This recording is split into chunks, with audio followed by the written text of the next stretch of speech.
काय सांगायचं पाहुणे तुम्हाला. आज होता बुधवार. मी काय म्हणलो घरातलेच नाही आयटीला काय आज जाणार नाही. मग काय नुसतं कुत्तूनच बसलेलो. मम्मी म्हणली नाही जाकर बाबा झोप.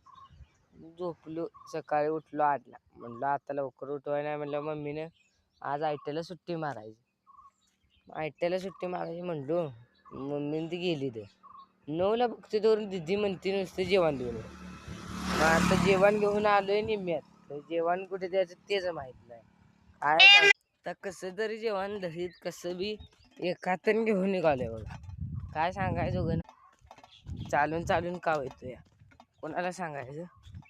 आमच्या कोल्हापुरात फक्त असंच पाणी होतं जेवत्यात. सुट्टी नाही. आता सकाळच्या पारी येऊन सगळं लावून झाले. आता कांदे पेरून झाले. आता बाबा आमचा बसलाय उन्हाला. म्हातारा बाबा. आणि आता माझ्या डोसक्यावर द्यायला भरली मम्मीनं खुडवी.